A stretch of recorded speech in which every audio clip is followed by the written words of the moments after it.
शुभ मध्याह्न बच्चों। संस्कृत की कक्षा में आप सभी का स्वागत है।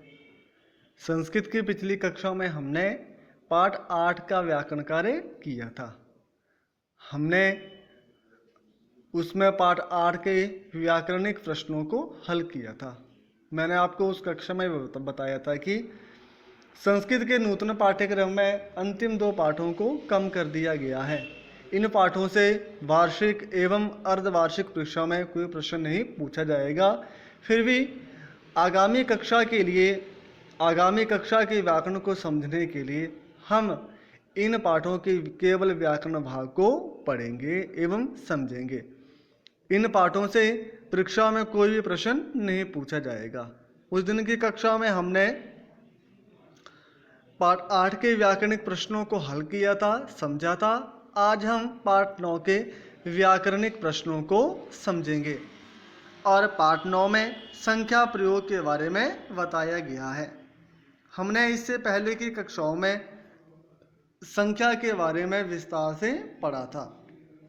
हमने 1 से 50 अर्धवार्षिक परीक्षा में एवं 51 से 100 वार्षिक परीक्षा में संख्यावाचक शब्दों को पढ़ा था।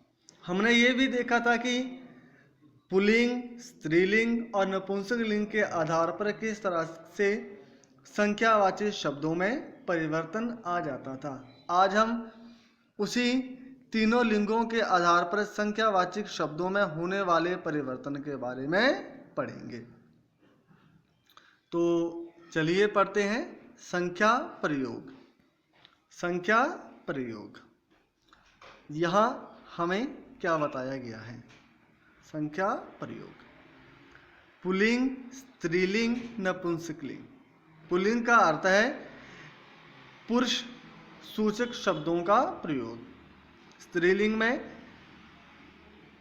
महिला सूचक शब्दों का प्रयोग और नपुंसकलिंग में पुल्लिंग और स्त्रीलिंग के अतिरिक्त जो शब्द शेष बच जाते हैं उन शब्दों का प्रयोग। एका नरः अस्ति, यहाँ एका पुल्लिंग सूचक शब्द है क्योंकि नर शब्द पुल्लिंग है। एका महिला अस्ति, अब संख्यावाचक शब्द में एक में ये स्त्रीलिंग में प्रयोग हुआ है क्योंकि महिला स्त्रीलिंग शब्द है। एकम चित्रम अस्ति, चित्रम नपुंसकलिंग है, इसलिए संख्यावाचक शब्द भी एक की जगह एकम प्रयोग हुआ है। हमने पहले पढ़ा था कि संस्कृत में एक के लिए एकः, एका और एकम ये तीनों लिंगों में प्रयुक्त होता है। दो के लिए द्वौ, द्वे, द्वे। अब बालक शब्द पुल्लिंग है इसलिए द्वौ, बालिके स्त्रीलिंग है इसलिए द्वे और नेत्रे नपुंसकलिंग है इसलिए द्वे। इसलिए द्वौ, द्वे, द्वे। तीन के लिए त्रयः, तीसरा त्रीणि। अश्वः त्रयः, मालाः तिस्रः, पुस्तकानि त्रीणि। और चार के लिए चत्वारः, चतस्रः, चत्वारि। शुकः चत्वारः, चतस्रः चटकः, चत्वारि व्यंजनानि। और चार से आगे जो संख्यावाचक शब्द होते हैं वो तीनों लिंगों में एक जैसे होते हैं। उनमें लिंग के आधार पर कोई परिवर्तन, कोई बदलाव नहीं आता है। जैसे पंच कुक्कुरः सन्ति, 5 मुर्गे हैं। पंच नौकाः सन्ति, 5 नावें हैं। पंच फलानि सन्ति, 5 फल हैं। षट् वानराः सन्ति, षट् घटिकाः सन्ति, षट् पुष्पाणि सन्ति। सप्त पिकाः सन्ति, सप्त लेखन्याः सन्ति, सप्त आम्राणि सन्ति। अष्ट वृक्षाः सन्ति, अष्ट धेनवः सन्ति, अष्ट सेब फलानि सन्ति। तो संख्या प्रयोग में हमें यही समझाया गया है कि 1 से 4 तक जो तीनों लिंगों में संख्या सूचक शब्द अलग अलग होते हैं, हमारे वाक्यों में भी उनका प्रयोग उसी तरह से होना चाहिए। चलिए पहले प्रश्न को करते हैं। पहला प्रश्न हमारे पास इस तरह से है।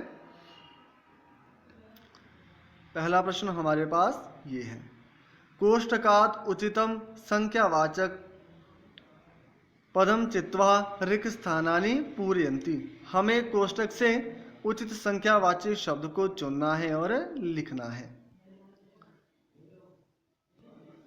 गृहे नरौस्तः।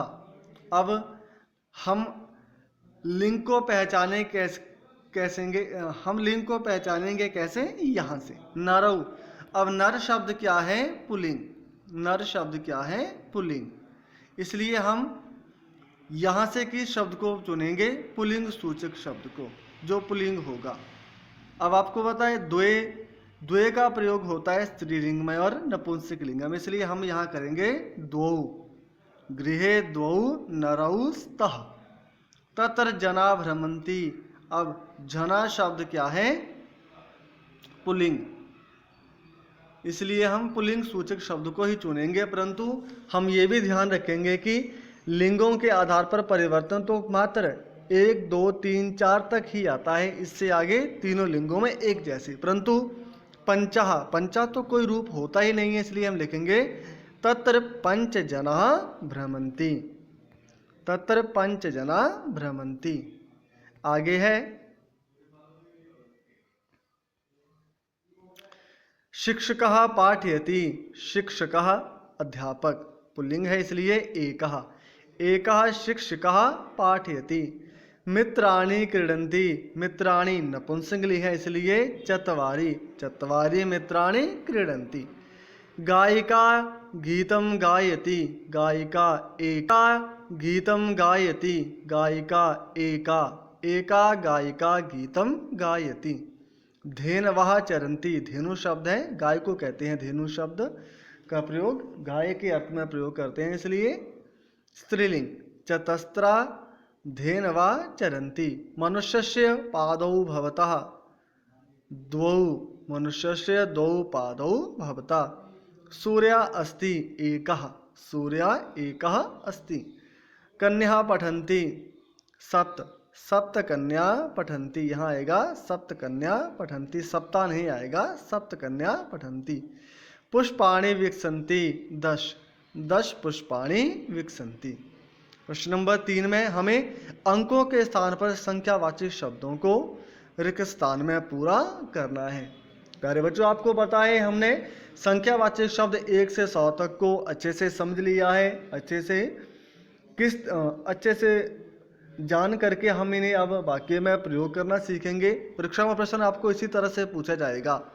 एकस्याम कक्षायाम छात्रा सन्ति। एक कक्षा में छात्र हैं 40, उसको कहेंगे चत्वारिंशत्। दले क्रीडका सन्ति। दल में खिलाड़ी हैं 11 को कहेंगे एकादश। सभायाम जना सन्ति। सभा में लोग हैं 50 को कहेंगे पंचाशत्। उद्याने बालिका क्रीडन्ति। बाग में बालिकाएं खेलती हैं कितनी, 23। 23 को कहेंगे त्रयोविंशति या त्रयोविंशति, दोनों ही शुद्ध रूप होंगे। वृक्षे वानराः क्रीडन्ति। 16। 16 को कहेंगे षोडश। वृक्षे षोडश वानराः क्रीडन्ति। भारते राज्यानि सन्ति। भारत में राज्य हैं। अब नूतन ज्ञान के आधार पर देखा जाए तो 29 राज्य नहीं, कम हो गए हैं। आपको पता है कुछ राज्यों का वर्गीकरण विभाजित हो गए हैं कुछ राज्य, इसलिए कम हो गए हैं, परंतु हम इसी आधार पर करेंगे। तो 29 को कहेंगे नवविंशति। और यहाँ हम एक और लिख सकते हैं, क्या, एकोनत्रिंशत्। क्या लिख सकते हैं, एकोनत्रिंशत्, 30 से 1 कम। करंडके फलानि सन्ति। टोकरी में फल हैं कितने, 63, 30। वृक्षे तिथिया, क्षमा करें, पक्षे तिथिया भवन्ति। पक्ष का अर्थ होता है 15 दिनों का समूह, जिसे आप इंग्लिश में फोर्टनाइट कहते हैं, पखवाड़ा कहते हैं। उसी तरह से संस्कृत में 15 दिनों के समूह को कहते हैं पक्ष। पक्ष में तिथियां होती हैं 15 को कहेंगे पंचदश। मम समीपे पुस्तकानि सन्ति। मेरे पास पुस्तकें हैं 35। 35 को कहेंगे पंचत्रिंशत्। तत्र महिला कार्य कुर्वन्ति। वहाँ महिलाएं काम करती हैं 18। 18 को कहेंगे अष्टादश। इस तरह से हम अंकों के स्थान पर संख्यावाचक शब्दों को लिखेंगे। तो आज की कक्षा में यहाँ तक ही पढ़ेंगे। प्यारे बच्चों, आपको फिर से बताना चाहूँगा, ये नूतन पाठ्यक्रम के आधार पर जो पाठ्यक्रम कम किया गया है उसमें से ये पाठ कट गए हैं। और परीक्षा अर्धवार्षिक में भी यहाँ से कुछ नहीं पूछा गया, वार्षिक में भी यहाँ से कुछ नहीं पूछा जाएगा, परंतु आपके ज्ञान के लिए आगामी कक्षा की तैयारी के लिए इन विषयों को पढ़ना आवश्यक था, इसलिए मैंने इन विषयों को आपको पढ़ा दिया। आप पढ़े हुए प्रश्नों को अपनी कॉपी में, किताब में अवश्य करें। धन्यवाद। शुभ दिवस।